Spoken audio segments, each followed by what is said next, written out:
Hi, Chris. Thanks for doing this. Does your analytics department provide you with an injury predictor for potential picks? And if not, why not? And if so, does any player in the first round have a higher predictor score than Tua? Yeah, so that first of all, I just want to say, on behalf of the organization, thank you to all the first responders and people on the front line during this time of crisis. And obviously, our words are not enough, and seeing it every day is heartbreaking. And hopefully, we'll be back here, and the country will be strong, and people in South Florida are resilient. So, looking forward to things getting back to some semblance of normalcy. To your question, Armando, again, hope everyone's family and friends are well and safe. Yes, we do have analytics department that do injury predictions. And again, football is a violent sport. We do the best we can. Been in this for a long time. I've been around good players that were never hurt, like Jake Long, for instance, back in the day, and players that was in New England when we drafted Curtis Martin. Curtis Martin was always hurt and basically never missed a game in New England. So I think, in terms of where our guys are graded, guys, I'm not going to get into that. But yes, we do a lot of studies on that. Kyle Johnston and our doctors staff have done a lot of work on every player, and they've done a fantastic job. And so we're going to just proceed as normal. Omar, you're up. What's the process with you guys putting together the board now, especially considering the environment and it obviously how difficult has it been?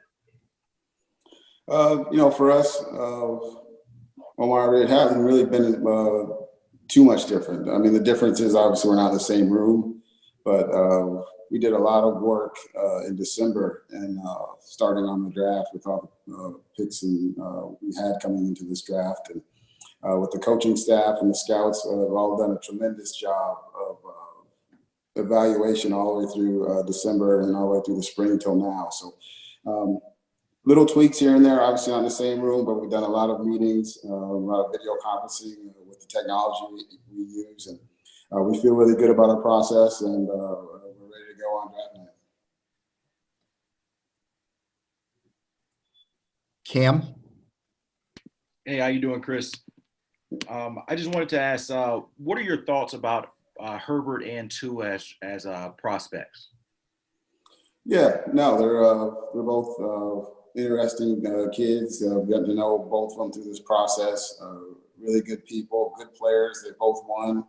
For us, going through the process, they're going through the process just like with every player we've done. So obviously being the quarterback, I know that's why everyone wants to know, but we spent a lot of time with a lot of the top players, and no different with them, but they're both very talented players. Both won a lot of games and are both intelligent players that are winners. Joe Shad?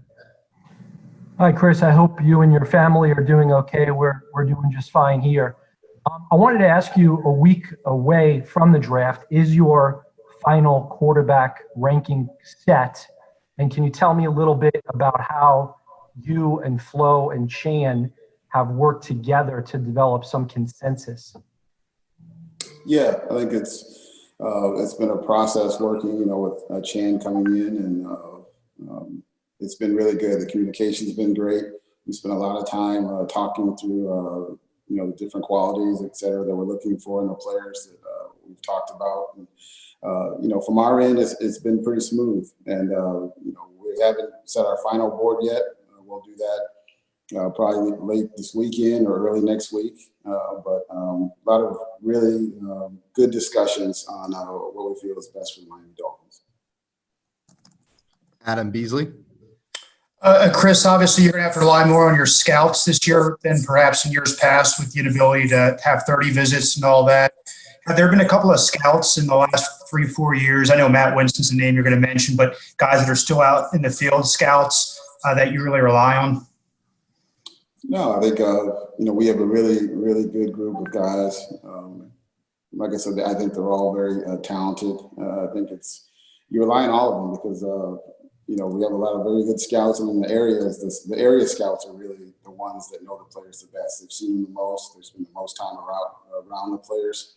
So, with Marvin and the national scouts and Adam and Matt and Brock and people, and Reggie, those guys, for us and like myself, we go into schools, you come in for a day and you work, where the area scouts go to those schools. They've been to their area schools, 3-4 times at least, and have been around the kids the most. So you really have to rely on all your guys. You spend time, you listen to them. We've had a lot of meetings, spent a lot of times going over, the backgrounds, the character, and what they saw, especially on the players, the tape this year. It's not any different than any other year. The tape really tells you what the player is, and then the combine and all the other stuff is, maybe gives you a little bit clearer picture, but at the end of the day, it's what the guys do on film.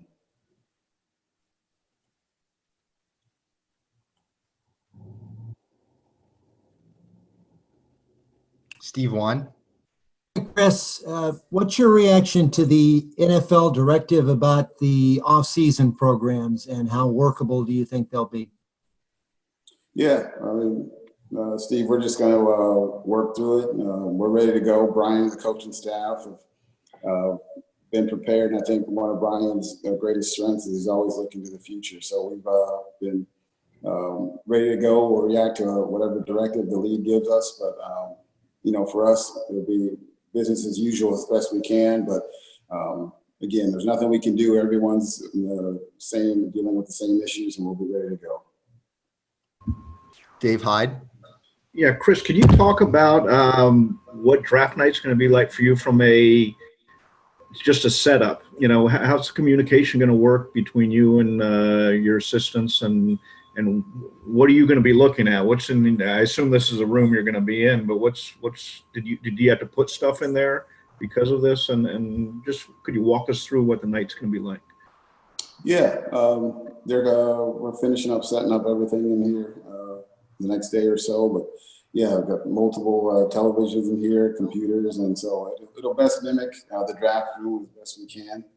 The communication part of it's going to be similar. We'll be on our video technology, Brian, myself, ownership, Marvin Allen, Brandon Shore, all of us will be in communication kind of like this, talking on stuff. And for us, it'll be different, but we're ready to go. We're going to have some run-throughs of it, but we're very confident. I think our IT department's done a fantastic job of getting us all set up. So really don't have any apprehension about this process. We're ready to go.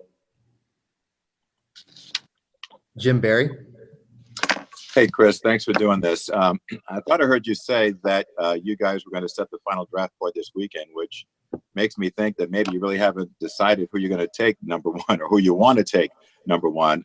Is that in fact the case? And do you have such a strong conviction about who you want to take that you'd be willing to trade up to get it?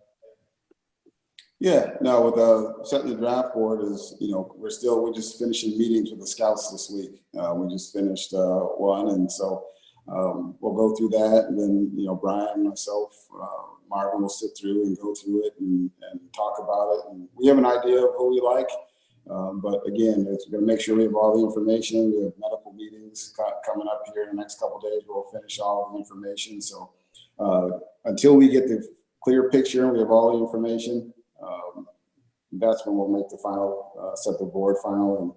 And so for us, it's the same process we've had every year. So nothing's really changed on that. You kind of set it on that Monday or Tuesday, and the draft's Thursday night, and you're ready to go. So yeah, in terms of moving up, trading, all that stuff, we're in the same process as it is every year. We've had teams call us, we call every team calls every team, and it's just everyone's just doing their due diligence just to see what options are available if anyone wants to move or trade up. And for us, it's the same as it's been every year. I know it's more being scrutinized more because of all the picks we have and what we're doing, but it's really the same process we've had since I've been here. Chris Perkins. Hey, Chris, I was talking to somebody about the draft and the process and the communication, and they were saying that they believe that teams that are at the top half of, or among the first couple of picks every day will be at an advantage because they aren't going to have to scramble to talk to each other about trades or other things. Do you think you guys are at an advantage because you are at the top, days 1 and 2 at least? Yeah, that's a good question, and that's what it's been historically through the draft. If you look at always when you start the next morning of each day or afternoon, or evening, that's always the one because teams have had the night to look over their draft board, and they're always making the calls to all those teams that are picking the top half of the draft for players that they're interested in, or I think they may have to get. So yeah, it is an advantage, and it's something that we'll take advantage of and see what happens from there.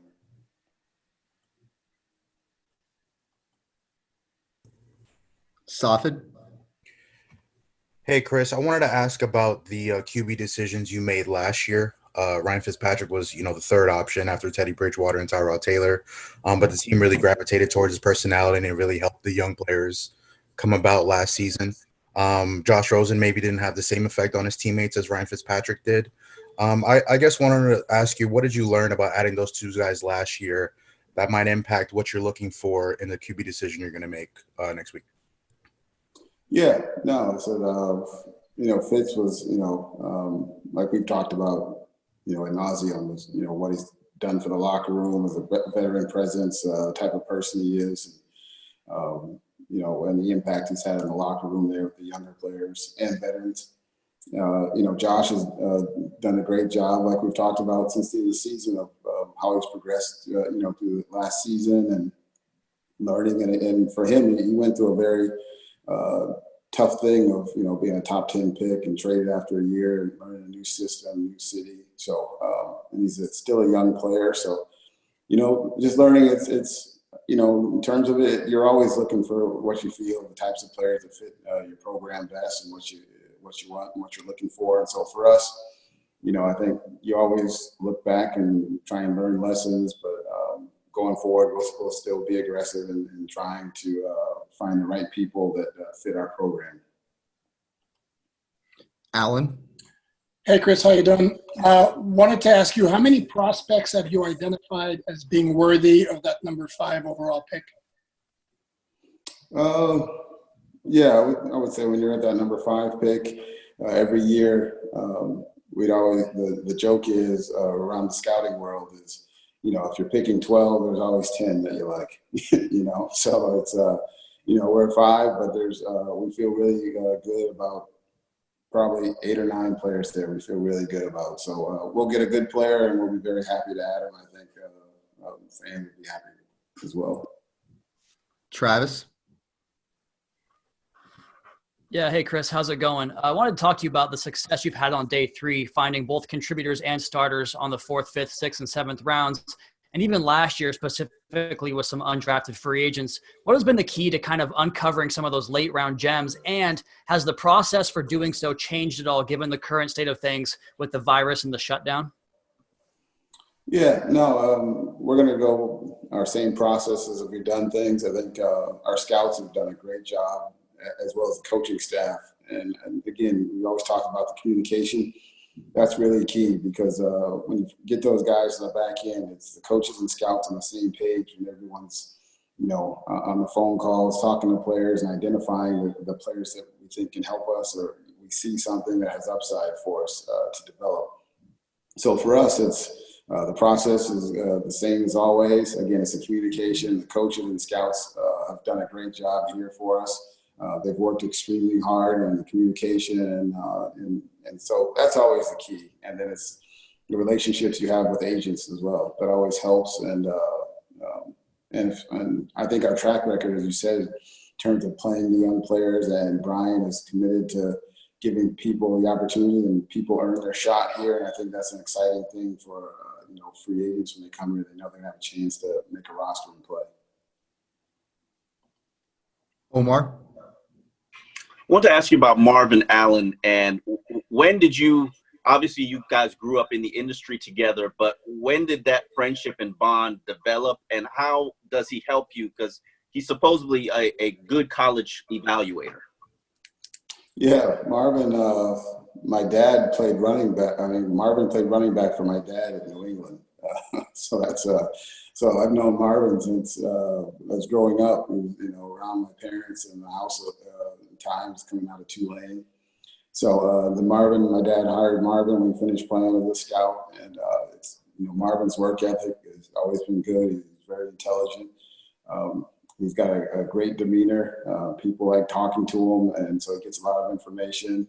But again, it's the evaluation. He's an eye for talent.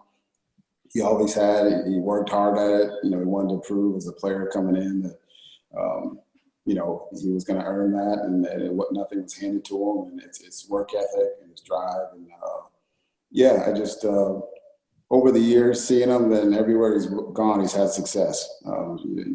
Followed where he's been, everywhere he's won. I joked he's only missed the playoffs, I think, like 3 times his whole career as a scout. So he's done a great job. He's been a part of drafting some good players. So I was very excited that we could have him here. He's been a great addition for us, and he's good for a lot of the young guys too. He spends time helping the young guys in the office or interns develop. So he's done a great job there, and we're glad we're having him.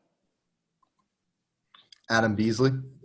I think you joked with us at the Senior Bowl about the Tua hype, and it's been going on for seems like 2 years now. The moment's finally arrived when you have to make a decision. What could you say to Dolphins fans that want you so desperately to get this pick right? Why should they be confident that Tua or not, the right pick is going to come up at 5?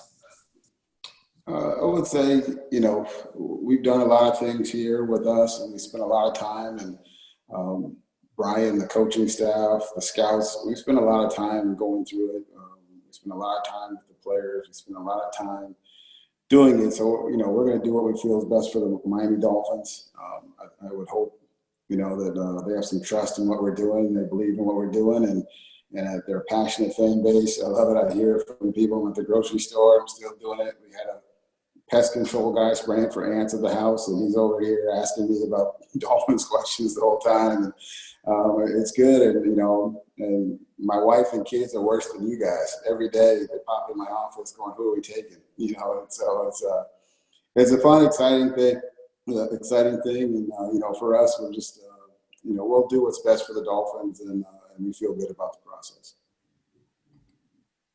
Mike Cunha. Chris, just wanted to ask, you guys are very active in free agency. How did what you're able to do in free agency affect the way you're evaluating picks, and how does it affect your draft board? Yeah, I think, with us specifically too, we're, again, like we've talked about, finding the right types of players for our organization. Again, we didn't want to go older players. We went a lot of guys that were the younger, the 25 to 27, 28, but guys that have been winners, guys that are great locker room guys, mentors, because we're going to have such a young team. So, we're a little more active than we have been in the past. We wanted volume of guys, especially not knowing where we're going to be here in the future. We need guys that can help these young guys transition and learn and get on board as fast as they can in terms of learning the defense, preparing. So having guys that had some familiarity with Brian and stuff was really important. So, and when you do free agency, you always have an eye of looking at the strengths and weaknesses of the draft. So, we tried to address some places that we thought could help us in terms of free agency with the roster, and then we'd use the draft to help build and continue to build the roster out. Armando. Hey, Chris. So you've got 14 picks and 5 in the top 70. How important is it for you personally to really hit a home run in this draft? Yeah, I think it's very important, Armando. I think, for us in this organization, these next 2 drafts, and with the picks we have next year, we do the job that we expect to do, and we feel fully capable, and we're very excited to do it, that we could build a strong team here, which we've always talked about, that would win for a long time instead of, just 1 year and build it and then fall back. But we hit it right, we make the right picks, smart picks, and we do it the right way, that we have a chance to have a good team here for a long time. We're going to do one more question. We're going to go to Cam Wolf. Hey, Chris, is there a particular threshold where a player's talent may supersede their injury risk? Yeah, like I said, it's historically it can go, all over the place. Like I said, for us, it's you always weigh the talent. You talk about the kid, the person, the work ethic, and then you do look at the injuries. You take into factor the position he plays and such. So for us, every decision is got to be weighed with that. But again, like you said, I've been around with great people, players that, like Jake Long was unbelievable, and unfortunately had the injury bug, caught him.